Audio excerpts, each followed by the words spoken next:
Bonjour à toutes, merci de suivre Sunugal ci Kanam, ravi de vous retrouver dans ce deuxième épisode de la présentation des candidats à la candidature de la présidentielle de 2024.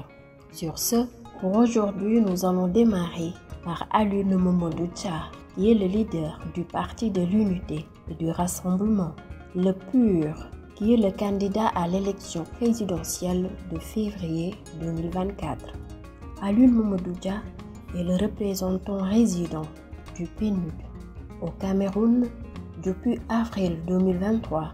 Alioune Mamadou Dia a aussi servi de 2019 à 2023 comme représentant résident du PNUD au Togo, où il a assuré aussi les fonctions de coordonnateur résident du système des Nations Unies pendant plus de 2 ans. Après près de 18 ans d'expérience et de pratique dans le domaine du développement durable en Afrique avec le PNUD et d'autres organisations des Nations Unies, il a aussi, en tant que représentant résident, sous sa direction un vaste programme du PNUD en appui au gouvernement togolais et camerounais dans la mise en œuvre dans le plan et stratégie de développement arrimé aux objectifs de développement durable, ODD.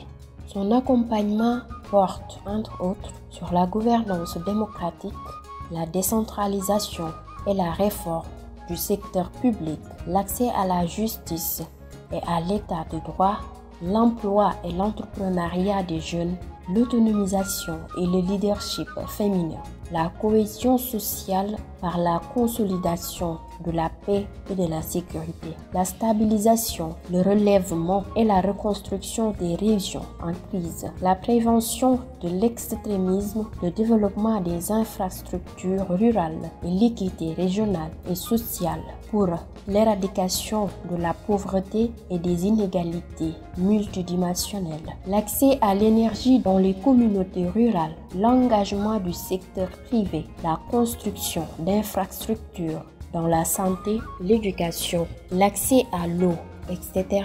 Alioune Mamadou Dia a aussi occupé les fonctions de team leader Afrique du critère changement climatique, résilience et accès à l'énergie du PNUD.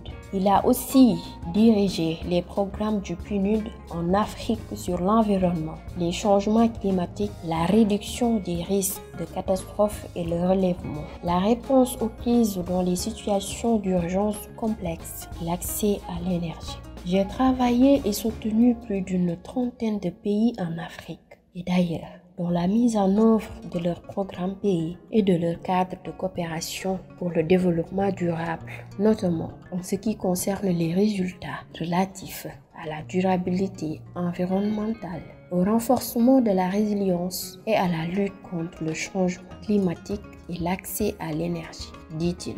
Le candidat du PUR à la prochaine élection présidentielle s'est activé également dans la prévention, de relèvement des crises, de renforcement de la résilience et de la stabilisation dans des situations d'urgence complexes en RDC, au Sahel, au nord-est du Nigeria, au nord du Cameroun et au Tchad, où j'ai travaillé avec les bureaux de pays du PNUD et le système des Nations Unies dans son ensemble. Au cours des dernières années, le candidat du PUR a travaillé et soutenu plus de 30 bureaux de pays du PNUD en Afrique dans la mise en œuvre de leurs programmes pays, CPD et des résultats et produits du cadre de coopération, notamment sur les produits et résultats liés à la durabilité de l'environnement, au renforcement de la résilience et à la lutte contre le changement climatique. Avant d'intégrer le système des Nations Unies, Alioune Mamadou Dia a également mené pendant plus de 5 ans des activités de recherche et d'enseignement universitaire dans le cadre des travaux de sa thèse de doctorat au département de géographie de l'université Cheikh Anta Diop de Dakar, au laboratoire de télédétection appliquée de l'Institut des sciences de la Terre de la même université et au laboratoire de géosciences de l'université de Marne, la Vallée en France. un homme d'expérience qui compte mettre son savoir-faire à disposition du pur de son pays en se déclarant candidat à l'élection présidentielle de 2024. Ingénieur financier et leader du mouvement Pass-Pass, Mohamed Ben Diop veut briguer le suffrage des Sénégalais à l'élection présidentielle de 2024. Riche de parcours et titulaire de plusieurs diplômes, Mohamed veut développer le Sénégal avec son programme, notamment par l'agriculture, le développement dans toute sa chaîne de valeur inépuisable. Mohamed Ben Diop est né à Dakar, à la cité du port, à côté de l'actuel site de la mosquée de Massalikul Jinan. Il a grandi entre les HLM et Gibraltar. Lébou et Sérère est un pur produit de l'école sénégalaise. Titulaire d'une maîtrise en audit financier et comptable, d'un DES en ingénierie financière, de Master 2 en finance et comptable et plusieurs certificats professionnels avant d'entamer une carrière internationale. En France, le leader du parti Pass-Pass s'est renforcé d'un double MBA en management, risque et contrôle et en droit des affaires et fiscalité internationale et plusieurs certificats professionnels entre autres. Animé par la plus grande et sincère volonté de servir le Sénégal et les Sénégalais, raison de son engagement, Mohamed Ben Diop a commencé à travailler très tôt alors qu'il était encore étudiant en école de management, qui a passé sa maîtrise, disons en alternance, car la société qu'il avait accueillie en stage en année de licence avait demandé à ce qu'il revienne pour mettre en place les processus qu'il avait proposés pour gérer l'administration et les finances. Il a évolué dans différents secteurs économiques avec une certaine particularité pour le secteur dit de l'informel chez ses parents Bawol Bawol, de la rue Rafanel, Galandou Diouf, afin de leur apporter toute l'assistance dont il avait besoin au moment où la plupart de ses promotionnaires faisaient leurs armes dans les grandes structures de la place. Mohamed Ben Diouf a travaillé en banque dans de grandes entreprises pour se faire une idée de l'organisation et des orientations, notamment dans la santé où il a été secrétaire exécutif de l'amicale des cliniques privées du Sénégal, dans la formation en qualité de directeur financier de la première université privée de médecine du Sénégal, dans l'industrie et un peu dans l'administration pour accompagner le programme de la formalisation des TPE-PME. Mohamed Ben a représenté le Sénégal dans le cadre de la coopération Sud-Sud, dans des séminaires, formations un peu partout dans le monde, au Japon, en Thaïlande, au Malaisie, etc. Jusqu'à ce que la France, par le biais de l'OFI, lui propose un visa de circulation afin d'explorer leur marché et d'entamer le processus d'obtention de la carte de séjour, compétences et talents. Il avait en poche au moins 2 propositions d'entreprises françaises. Le leader du parti Pass-Pass a commencé la politique active en 1898 jusqu'en 2000 et a abouti à la première alternance au Sénégal auprès de feu le ministre d'État Djibo Leyti Ka, paix à son âme. Suite à sa volte-face entre les 2 tours, il était par la suite détourné de la politique, même si idéologiquement il avait raison dans son choix de rejoindre un socialiste à l'époque. Mais le contexte public aurait dû lui dicter de suivre le choix du peuple. Et Mohamed a comme l'impression que cette même situation s'est répétée avec la décision de M. Pape Diop. Le 12 septembre 2021, Mohamed Ben Diop a bénéficié d'un accueil populaire inédit dans l'histoire politique du Sénégal pour un leader inconnu du grand public, ce qui constitue en soi une première victoire de son parti. Seul Maître Abdoulaye Wade, candidat en 2000, en avait fait autant et il était mondialement connu. Son acte premier serait de s'orienter vers les populations. Mohamed Ben prône pour une population solide, pour enclencher la courbe du développement et de l'agriculture qui sera sa priorité. De changer cette vision archaïque que les gens ont de l'agriculture et prône une agriculture de développement dans toute sa chaîne de valeur inépuisable. Presque tout ce qui fait rêver et qualifié de luxe tire sa source dans l'agriculture. La base de tout développement est dans l'agriculture et que le Sénégal n'a pas de problème de production, mais plutôt de stockage et de transformation. Et c'est cela qui ralentit la production.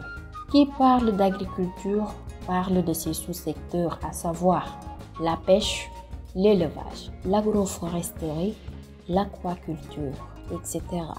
Pour ne citer que cela, son projet de société s'oriente vers ce plein emploi rien qu'en mettant en place une réelle politique agronomique à l'horizon 2027. Le leader du mouvement Passe-Passe s'est engagé en politique pour servir le Sénégal et les Sénégalais, sans distinction dans le respect des valeurs qui ont toujours été les nôtres et qui sont la devise de son parti, Jom Ngor Goré. Nous allons terminer par le capitaine Mamadou Diaye. Depuis, il s'est engagé politiquement avec le mouvement NIT et a décidé d'apporter son soutien à Idrissa Seck pour la présidentielle du 25 février 2024. Ancien élève du groupe scolaire Les Pédagogues à l'unité 18 des Parcelles Assainies à Dakar, le capitaine Diaye y a effectué ses humanités de la 6e à la terminale. Il obtient son baccalauréat en 2003. Avant de se lancer dans des études universitaires, la section d'anglais de l'université Gaston Berger de Saint-Louis lui ouvre ses portes entre 2003 et 2004, avant qu'il ne s'envole pour la France où il poursuit ses études à Toulouse, précisément à l'université Le Mirail, où il fait 2 ans au département d'anglais. En 2006, il est admis au concours de l'école spéciale militaire de Saint-Cyr en France, où il suit une formation de 3 ans, de 2006 à 2009.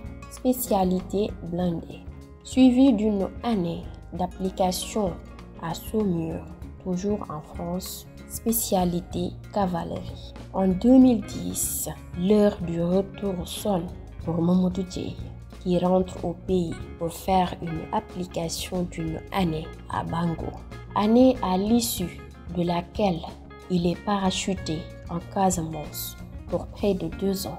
Placé devant le feu de l'actualité après sa démission que l'armée n'a toujours pas entérinée, il se voit déjà en campagne à la présidentielle de 2019 à la tête de son mouvement NIT, qui dit miser sur l'humain et ambitionne de restaurer la dignité humaine. Mais les autorités de l'État ne lui en laisseront pas le temps, du moins pas pour le moment. Craignent-elles sans doute qu'il révèle des secrets de la grande muette? Diaye jure que ce n'est pas son intention, mais met en garde. Si les autorités craignent que je dévoile des secrets de l'armée, ils n'ont qu'à se tenir tranquilles. Ce n'est pas mon intention, dit-il. Marié et père de 2 enfants, le capitaine Diaye est, selon les témoignages de ses proches, un homme qui croit aux valeurs, à l'éthique, au travail. Des traits marquants dans la famille Diaye, très respectable dans ce quartier des Parcelles Assainies, une famille pieuse où règne l'ordre et la discipline. Ici, chaque chose est à sa place, comme dans l'armée. C'est que le chef de famille, un major de l'armée à la retraite, attache grand prix à la discipline, ce qui n'a pas manqué à détendre sur son fils. Sa discipline et sa rigueur dans le travail lui ont valu d'être promu au grade de capitaine avant ses camarades de promotion, sans flamme, un proche. D'ailleurs, dans sa promotion, Mamadou Dieye est le seul qui a eu à occuper les fonctions de commandant d'unité à Bango, où il a formé 3 contingents qui lui vouent un respect et une considération incommensurable. Capitaine Dieye est réputé très tenace s'il s'agit de défendre ses opinions. En atteste son slogan « Osez vouloir devenir pour être ». D'humeur très joviable, accessible, il ne tolère pas du tout l'injustice. Murmure ceux qui l'ont côtoyé. Quitte des motivations de sa démission de la Grande Muette. Dégoûté par ce qu'il a vu dans l'armée, il a décidé de démissionner. Avance on ami. Même s'il n'a pas le droit à une démission, la lettre est traitée dans un délai de 2 mois. L'intéressé est convoqué pour s'expliquer sur les raisons et Mamadou Dieye n'a jamais été convoqué par une quelconque autorité militaire. La démission n'a pas été validée. Après moult tentatives, Capitaine Dieye sera reçu le 25 avril 2017 par le médiateur de la République, Maître Alioune Bara Cissé. Ce dernier lui notifie qu'il a 3 options, une demande de disponibilité, une retraite anticipée ou une démission. Sur cette base, on lui donnait l'autorisation de sortie du territoire et il est allé séjourner en France depuis 1 an avant de revenir, renseigne notre source. Et à en croire cette dernière, c'est le refus de lui accorder la démission qui l'a poussé à entrer en politique. Mais s'empresse de préciser notre interlocuteur, son désir de démissionner est antérieur à sa décision de se lancer en politique. Au-delà de l'armée, mon combat est un combat pour la restauration de la dignité humaine, se plaît à dire le capitaine Mamadou Dieye. C'est tout pour aujourd'hui. Merci de suivre sur Sunugal ca Kanam. Je vous donne rendez-vous demain pour d'autres informations sur d'autres candidats. Mais d'ici là, prenez surtout bien soin de vous.